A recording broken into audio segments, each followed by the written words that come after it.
This program contains candid discussion of gender identity and may include adult topics and language. Listener discretion is advised. This episode of Trans Chat is being brought to you by True Voice Lessons, LLC. Offering the finest in online voice and music instruction, True Voice has what you're looking for. Transgender voice training, singing, guitar, piano, and much, much more. Let our highly qualified staff of instructors help you achieve your goals. TrueVoiceLessons.com. Unlock your true voice today. Trans Chat with Christiana. Real people, real lives, real talk. Trans Chat with Christiana. Hi, friends, and welcome to Trans Chat. Real people, real lives, real talk. I'm your host, Christiana Brecki. Namaste. Arsunain Kalia Danyavad. On this episode, it's Pride Month, and I'm super excited to chat with Starr Gonzalez, mother of a transgender daughter, outspoken trans ally, author extraordinaire, and Trans Chat's first cisgender guest. We'll talk about her lovely daughter, living in a conservative community, and for a special treat, she will read for us an original essay she wrote called The Reason We Exist, to honor her daughter and all trans people. It's powerful, heartfelt, and moving.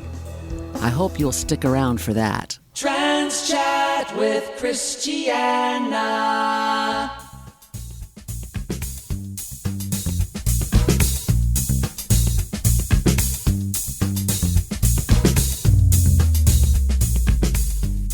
I am so pleased today to have Starr Gonzalez visit the podcast, who is the mother of a young trans woman living in a kind of conservative part of the U.S., and she's the first cisgender guest we've had on the podcast. So, Starr, how are you today? I'm doing really well, and thank you so much for having me on here. It's a real honor, especially being the first cisgender person. I feel like it's a really big deal to be on here and talking to you. So thank you so much.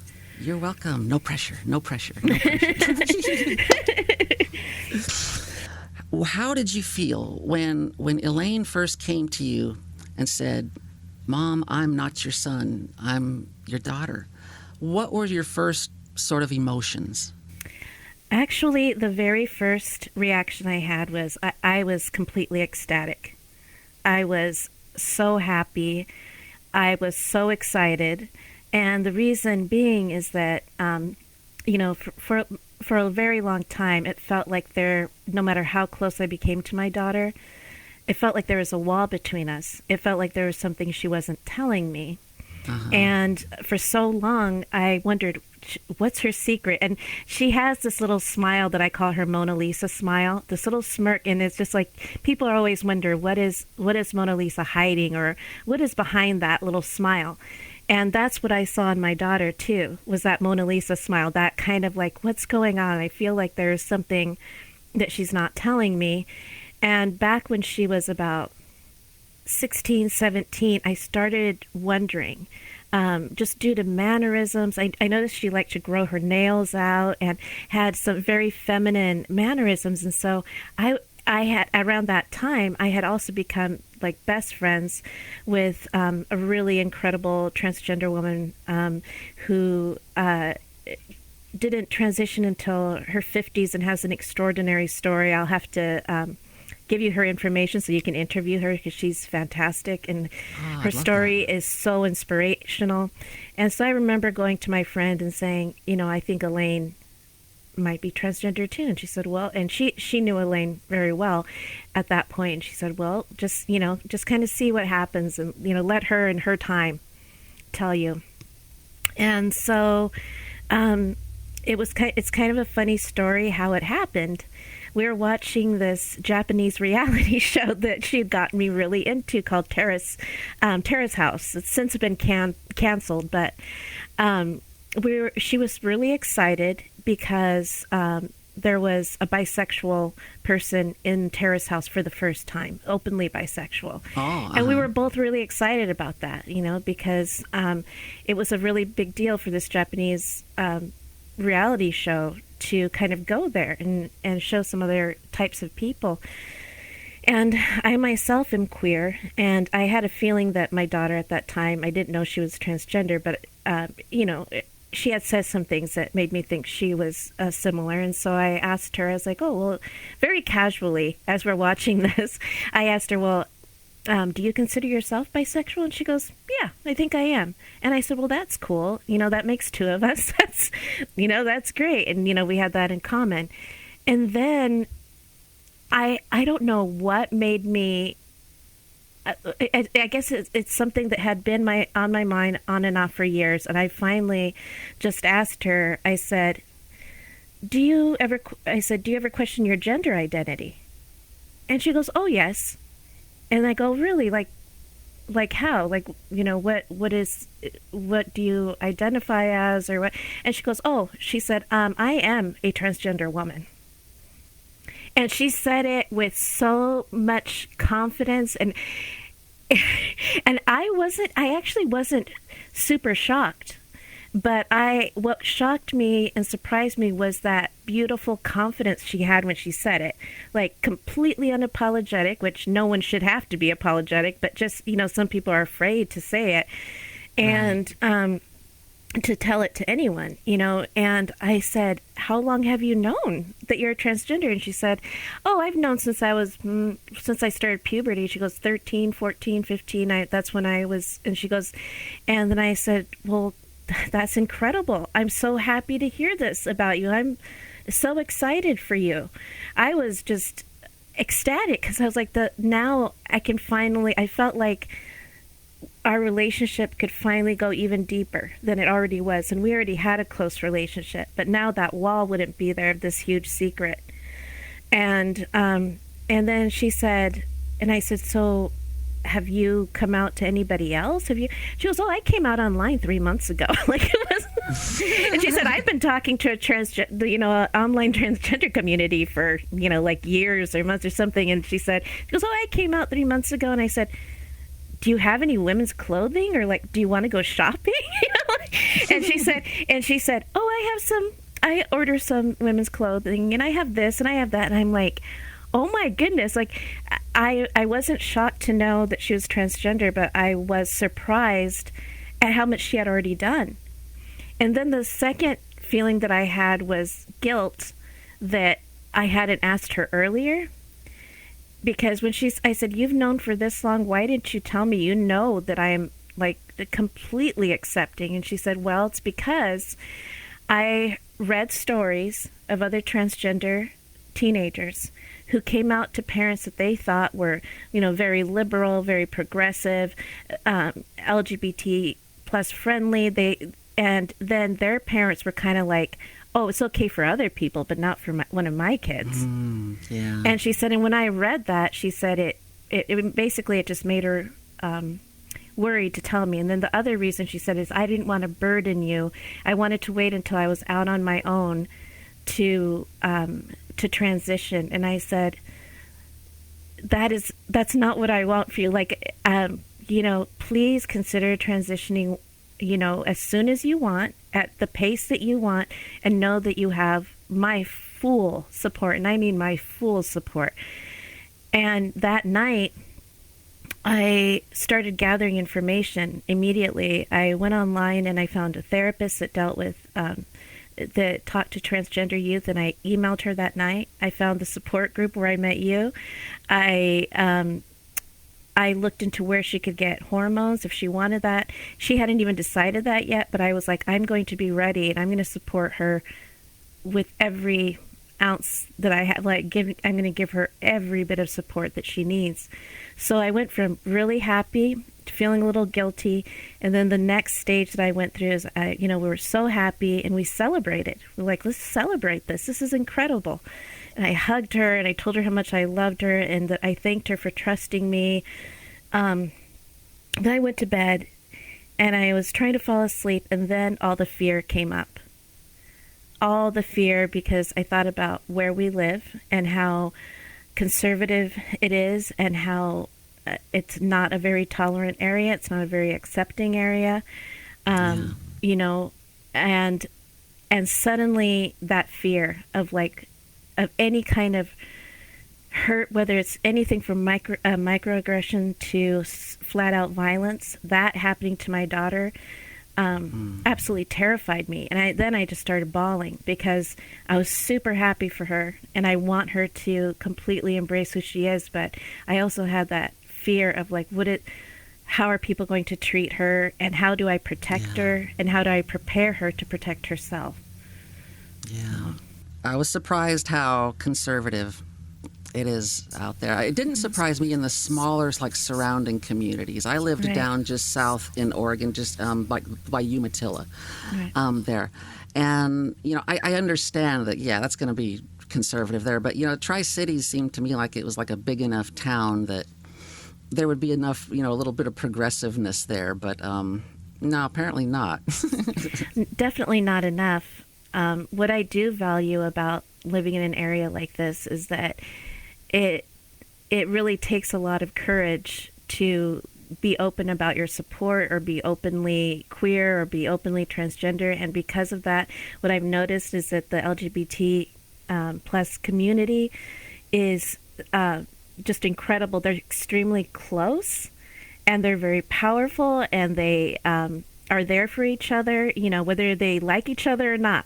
They are supportive, and there's a fierceness about that group that I really love and appreciate, because I think it's just all of us knowing, that we're in the minority big time with how conservative it is here. And so, that it makes a big difference. And, I lived in different areas in Western Washington I lived in areas that were like a big liberal bubble, and what happens is it becomes an echo chamber. Everybody, it's like, I met probably the town that I lived the longest, I met, dozens of transgender men, women, non-binary, gender fluid, all sorts of individuals there. And it was no big deal to anyone. It was just so it's how it should be all over the place, completely accepted, even celebrated. It wasn't anything to fear. No one made a big deal out of it.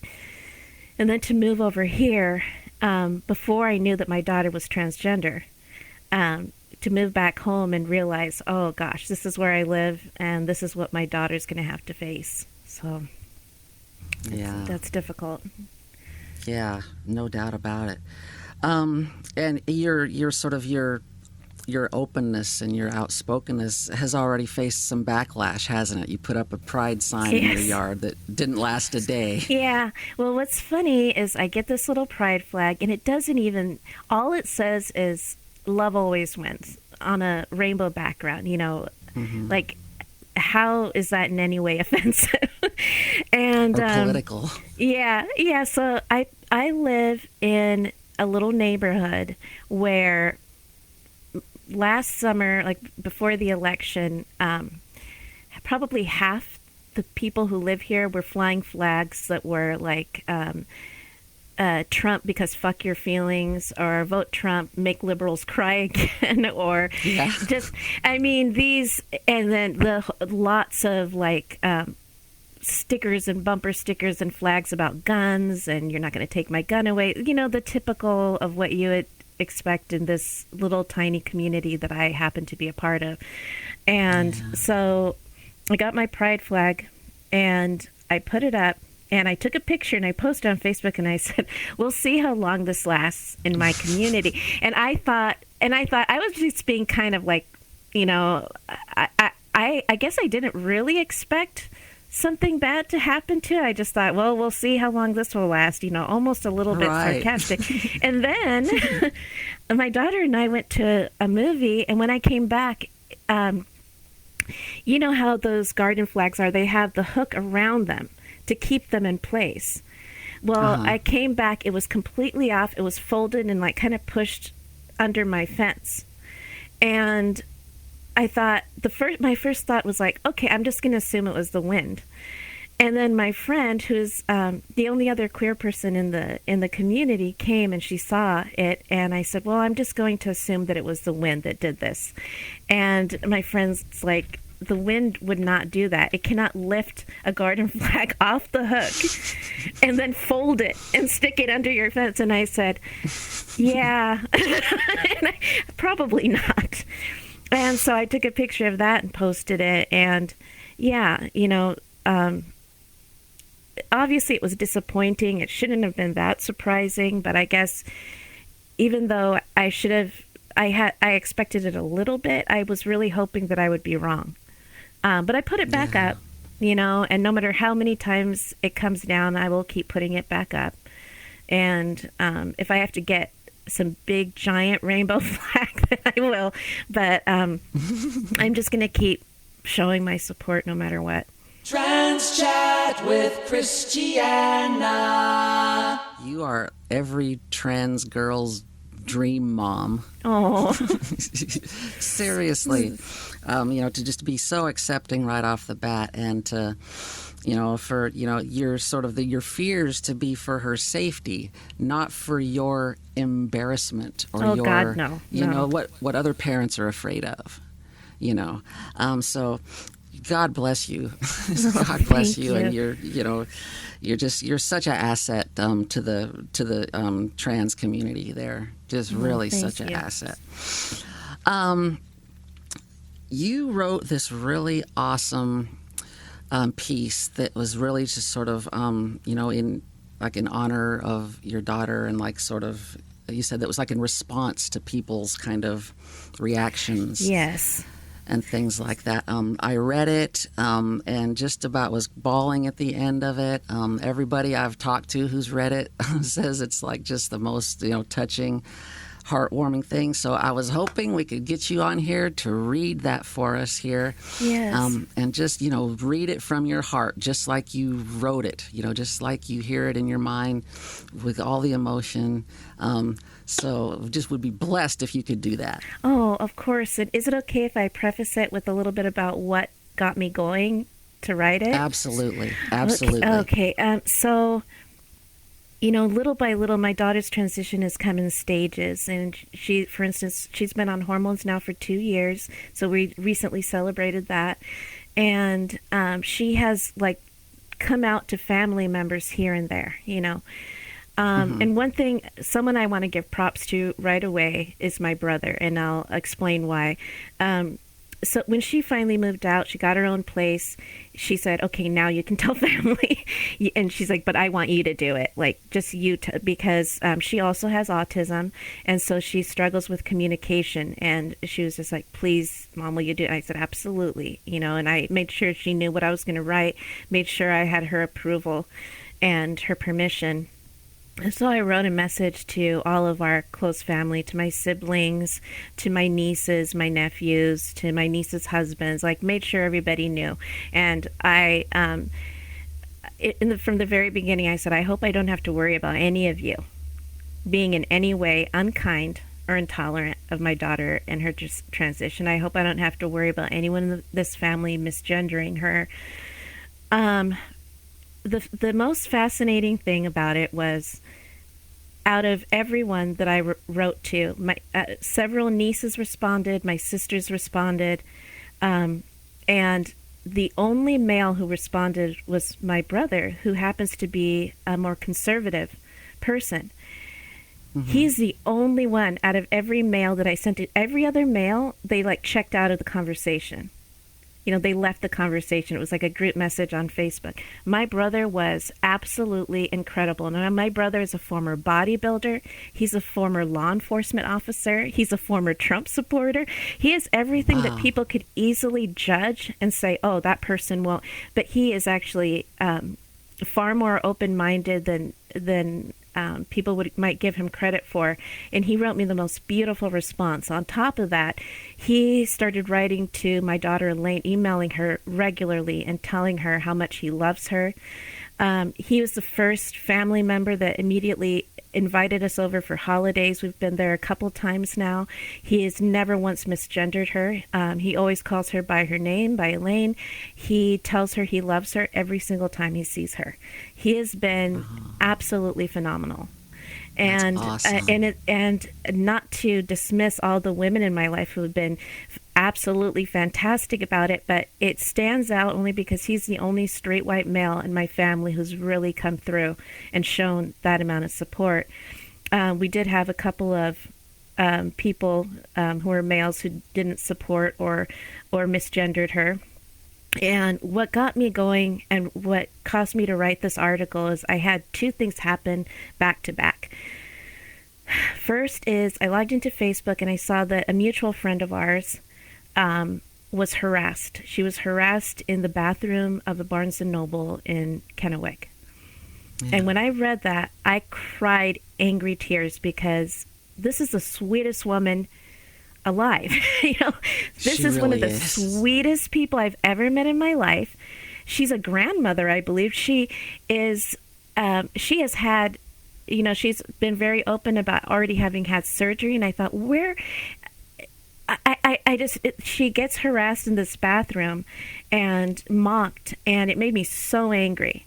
And first it made me so angry for her, and I just started crying angry tears. And then I thought, that's my daughter's favorite store in the mall, because she's a huge reader. That can happen to my daughter.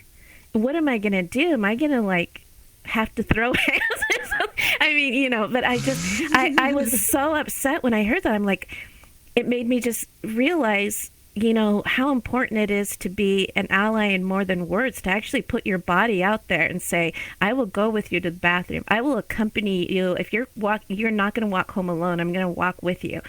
And how important it is to just be more than an ally in words and back it up with actions. And then that same day in the afternoon, I talked to a family member who admitted to me that the reason she hadn't had us over was because her husband was not handling and not accepting and not happy with my daughter's transition. And it didn't, by the way she was talking about it, sounded like he was not going to honor her transition or honor her pronouns.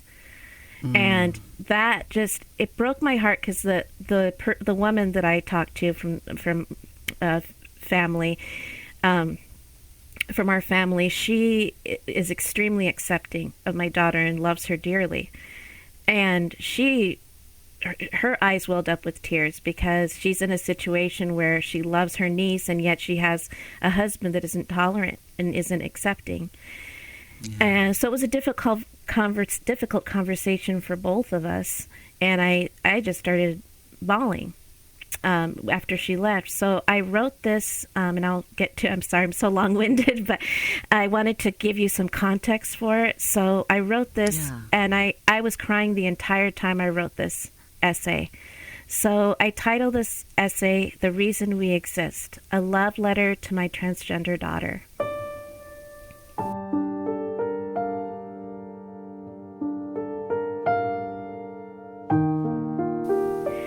When she was 3 years old, she pulled at my arm. She begged, almost in tears, "Don't you remember, Mommy? Don't you remember when I was the daddy and you were my little girl?"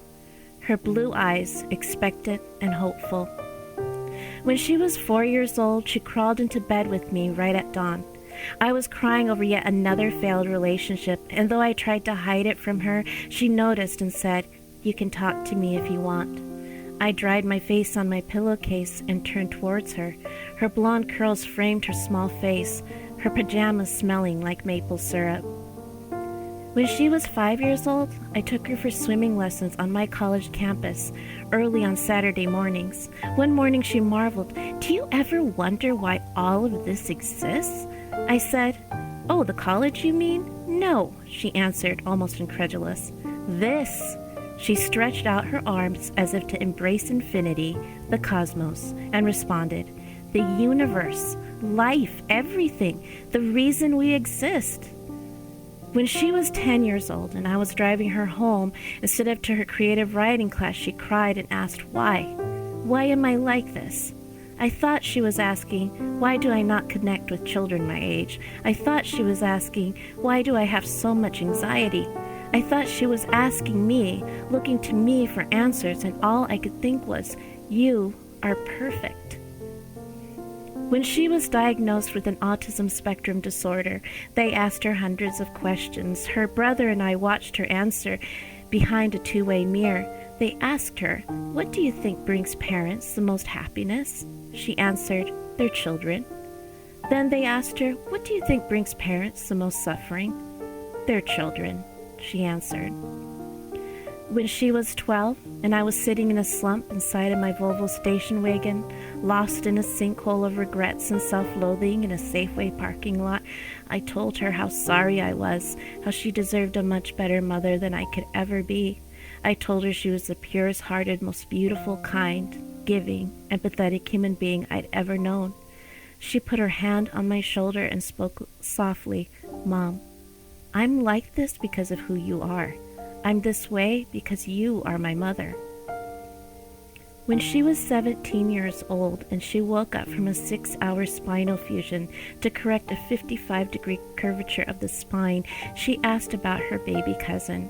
She talked about family. If only we lived closer, she said. She was sweating from the pain, but her focus was elsewhere. It was out there, outside of her own suffering, outside of the room and the children's hospital.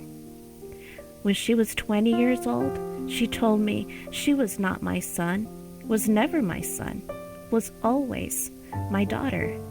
She said with no hesitation or apology, "I am a transgender woman." At that moment, I saw her. I saw her not only in the present, but in every memory I have of her, every bad haircut and doctor's appointment, every parent-teacher conference, every late-night talk, and every good-night hug. I saw my hidden daughter emerge from every word of every page written in my book of her. I thanked her. I held her. I acknowledged her. I celebrated her. I wished the world would celebrate people like my daughter. But the world hates people like my daughter. The world calls my daughter a man in a dress. TERFs, or trans exclusionary radical feminists, think my daughter is erasing cisgender women. Parents think my daughter wants to sneak into women's bathrooms to assault their children. Politicians think my daughter is a pawn, a centerpiece for their superficial and fear-based ideology. Predators call her a trap. So-called Christians call my daughter an abomination. They say she belongs in hell. My daughter. The same girl who ran into our neighbor's home and tried to help resuscitate an elderly man who'd suffered a heart attack.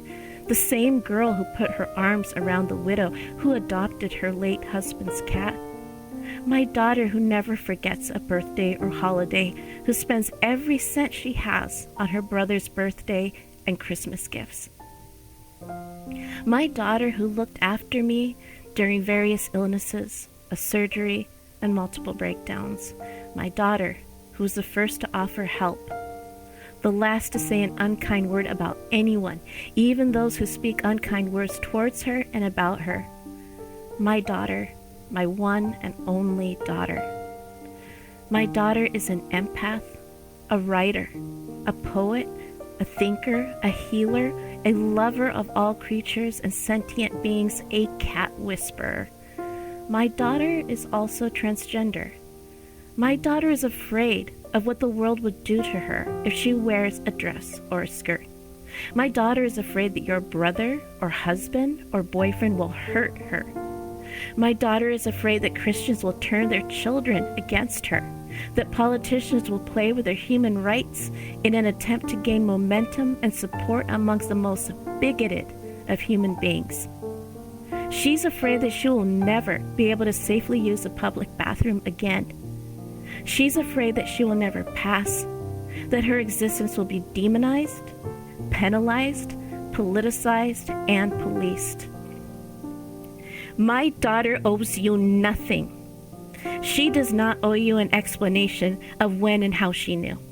She does not owe you an answer to invasive questions about what type of genitalia she has between her legs. She doesn't owe you an apology for existing outside the realm of your understanding. She doesn't owe you a passing cisgender appearance. She is not a walking checklist waiting for your approval. She is not a receptacle for your hate, your ignorance, or your fetishization. She is my daughter, love of my life, soulmate, and she is a human being. Not a joke, not a freak, not a deviant, not a predator. She's a young woman who loves cats and anime, loves her brothers, her family, and her books. She is a reader and writer with the heart of a poet. She deserves to exist. She deserves to live. She deserves to thrive without the threat of small minds attempting to destroy her and people like her.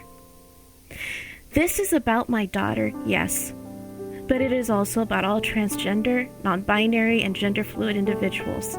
When I became a mother to a transgender woman, I became more than an ally. I became family. Family to anyone who needs someone to stand in the women's bathroom with them, who needs someone holding their hand when they tell their partner or their parents or their children who they really are. Your right to life became my fight and the fight of anyone and everyone who loves someone like my daughter. To recognize that, to recognize the innate worth and value of someone who forces us to face our fears, our biases, our prejudices, and to recognize their fight as our fight, to make the rights of the oppressed our priority, to suffer along with the suffering might be the answer to my daughter's question from all those years ago. It might be the very reason we exist.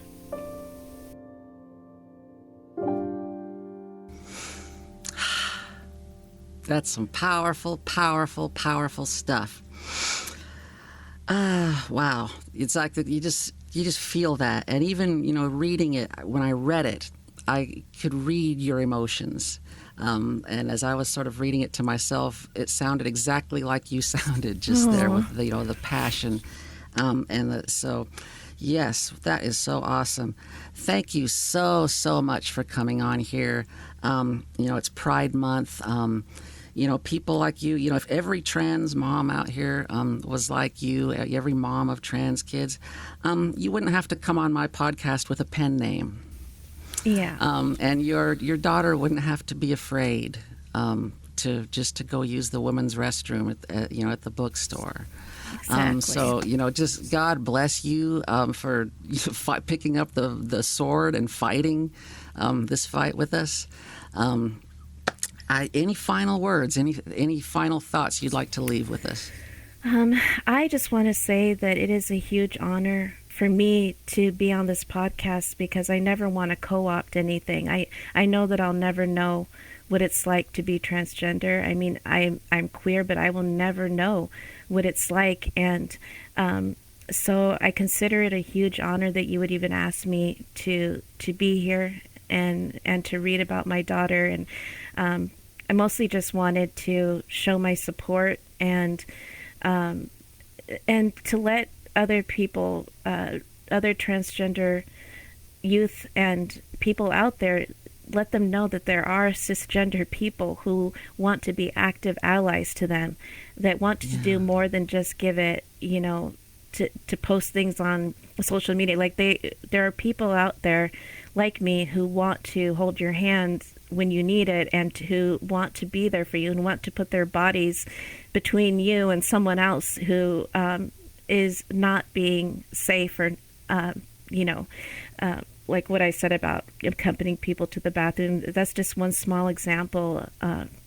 But being the mother of a young transgender woman has just made me very passionate about becoming an ally. And I thank you again for allowing me to come on here. Thank you. Not at all. Thank you for coming on here.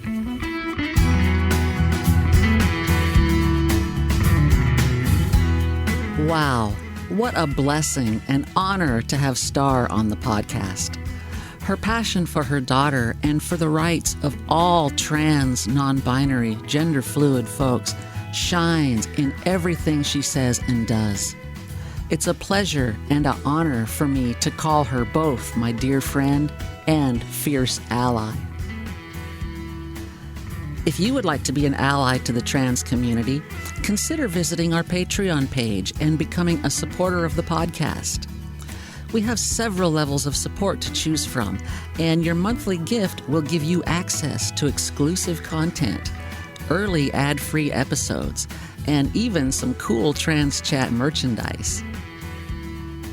If you would like to share your amazing story, visit us on Facebook and leave us a message. Sharing our stories with the world is the only way to dispel the myths and lessen the fears. Knowledge truly is power. As always, thank you to all our listeners worldwide, and a big Trans Chat shout out to our ultimate supporter, Marcy Sandals. I'm Christiana Brecky, and this is Trans Chat, sponsored in part by True Voice Lessons, LLC. Take care, be safe, be you, and be proud.